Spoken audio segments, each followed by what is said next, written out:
Dad, why are you teaching our son to shoot arrows into people's heads? What kind of role model are you? I know. Well, I'm letting him do it. That's what it's not my fault. That's what grandpas do best, right? Just let him do what he wants. Oh, I'm not going to say where you shot him. We're not going to say. That was a bad shot, Ethan. I want to go over my thought process heading into the 2016 season. And, you know, after watching Brian Whitaker win the overall at the Orton Cup last Saturday, it definitely inspired me. You know, Brian is, in my opinion, not only is he one of the best natural bodybuilders, obviously he won a world championship. He's won 5 lightweight world championships with the WMBF. Obviously the physique kind of speaks for itself, but it's the way he attains that physique that is pretty inspiring, and the way he maximizes, you know, everything about himself. You know, because basically he is not the biggest guy when it comes to the sport. You know, there's a lot of other natural bodybuilders out there with a lot more size, but again, he maximizes everything he has. He presents himself on stage extremely well, so all those little details, he just basically maximizes everything, and the guy just does not stop. He is not content. I could guarantee you right now, just winning the Worlds, that he's not content, and he's pushing himself even harder to win the WMBF Worlds. You know, so here he is. He just won a Orton Cup World Championship, but I guarantee you that's not enough for him. He's going to continue pushing, and you know, I think that's what, you know, separates the greats. You know, basically the guys who are willing to go above and beyond are the ones that you see at the top. And basically, you know, looking at the trophies behind me, those are some of the trophies I've collected over, you know, my career since 1993, and there's been a lot of hard work, sacrifice, commitment, dedication, you name it, the 3Ds basically. That's what's gotten me to where I am now, and I could honestly, openly admit that, you know, last year, getting ready for my season, you know, the goal was to beat my former self, beat my 2011 version. You know, that was the main goal, the main priority, and also to try to balance life and bodybuilding out pretty well, to, you know, just to make sure that I have my priorities in order. So,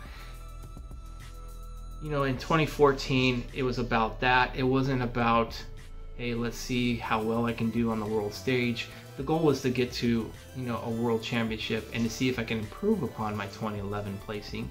So I placed 7th in 2011 at the Orton Cup. So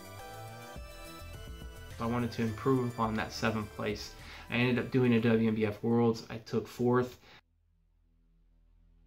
I also won the Pro International. So I had an extremely successful season. So it wasn't like I didn't push myself or try, but I also feel like that, you know, hearing my name called out 4th on the world stage, I was happy. I was content. I was like, that's good enough, you know.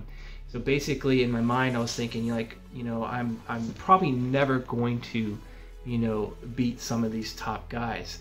And it's not that I think I can beat them now, but going into the 2016 season, you know, after watching Whitaker do his thing, you know, and of course I have to step up my game a hell of a lot in order to get on that level. But, you know, that's what I basically need to do, is I need to have that same fire and that same intent that I had getting all those trophies behind me. And it's not so much, you know, me saying, okay, this year I'm going to beat these guys. It's more about leaving every last drop, like squeezing every last drop out of me to reach my full potential, because in 2014 I don't think I did that. I think I came close, but I'm not all the way. So it's about this year, it's about squeezing everything out, that last drop, And you know, if I happen to, you know, move up in the ranks, that's a cherry on the sundae.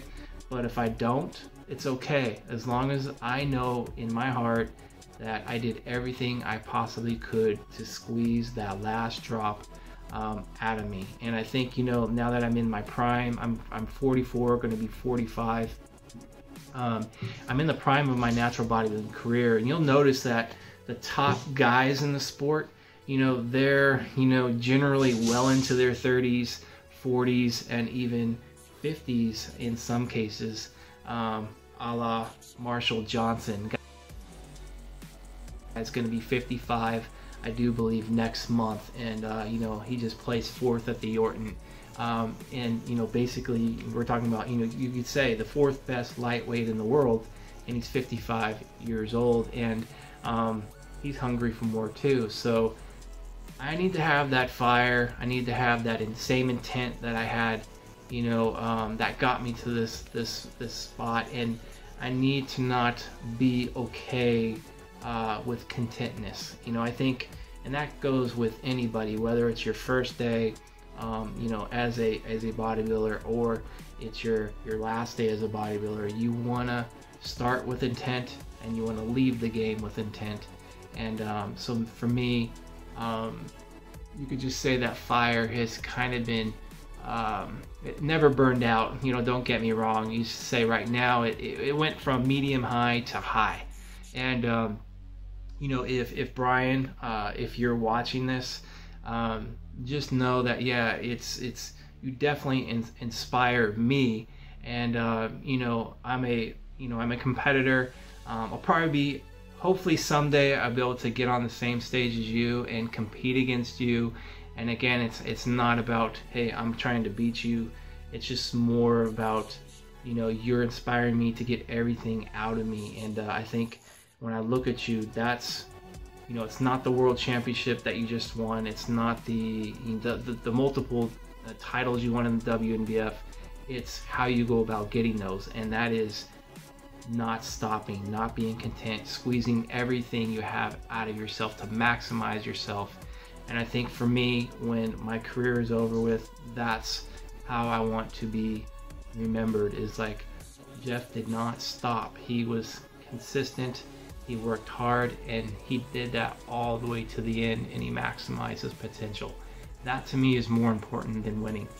So I'm gonna leave it here, guys, but before I do, I'm going to show you this week's highlights, which you can kind of see I've kind of gone back to what I know works for me. I know, you know, we talk about volume. You know, we need volume to that's kind of key for progress.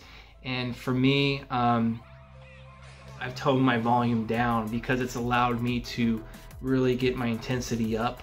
And because my intensity is up, and also tone the frequency down, going back to training 3 days a week, because I know 3 days per week for me allows for some pretty good recovery. And because my recovery is good, because I've toned my volume down, my intensity and my intent in the gym is a lot higher. The quality of that is higher, and therefore I'm able to push heavier loads. And you'll see, I'm going to show you last week's squats in comparison to this week's squats. So 355 to 375, and the quality of the movement is actually better with 375. And then you'll see my RDLs 315 to 325 from, you know, last week to this week. And then I'll just finish off with some highlights showing you know, me squeezing out, you know, every last ounce. So other than that, guys, looking forward to sharing my 2016 season with you. Look out for the new series coming out in the beginning of December. Until then, we'll talk soon.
Ugh.